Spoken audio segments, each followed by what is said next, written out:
ہم کریں گے ہر مظلوم کی حمایت۔ السلام علیکم، میں ہوں حرین فاطمہ اور آپ دیکھ رہے ہیں حمایتی نیوز HD چینل۔ نظر ڈالتے ہیں آج کی اہم خبروں پر۔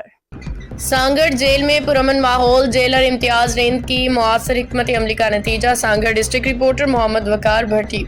سانگڑ ڈسٹرکٹ جیل کا حالیہ دورہ ڈسٹرکٹ رپورٹر محمد وقار بھٹی نے کیا، جہاں جیلر امتیاز ریند نے نہ صرف جیل کا معائنہ کروایا بلکہ تفصیلی انٹرویو میں اپنے خیالات کا اظہار بھی کیا۔ جیلر امتیاز ریند نے گفتگو کے آغاز میں کہا کہ کسی بھی جیل کی اصل پہچان اس کے اندر قائم نظم و ضبط اور قیدیوں کے ساتھ روا رکھا جانے والا سلوک ہے۔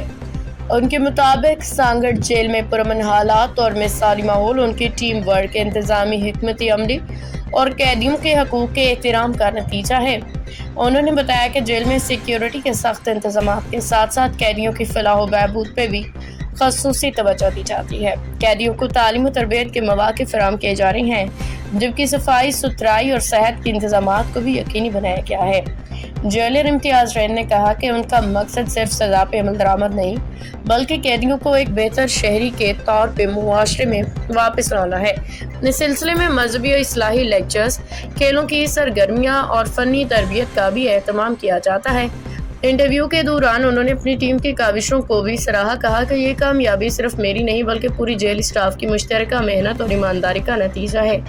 وقار بھٹی کے مطابق سانگڑ جیل کا ماحول دیگر جیلوں کے مقابلے میں نہایت پرسکون اور منظم دکھائی دیا، کہیں بد نظمی یا کشیدگی کا شائبہ تک نہیں تھا۔ قیدی مطمئن نظر آئے اور انہوں نے بھی جیل انتظامیہ کی تعریف کی۔ آخر میں جیلر امتیاز ریند نے حکومت اور اعلیٰ حکام سے اپیل کی کہ جیلوں میں اصلاحات کے عمل کو مزید تیز کیا جائے تاکہ قیدی سزا مکمل کرنے کے بعد ایک بہتر انسان بن کے معاشرے میں مثبت کردار ادا کر سکتا ہے۔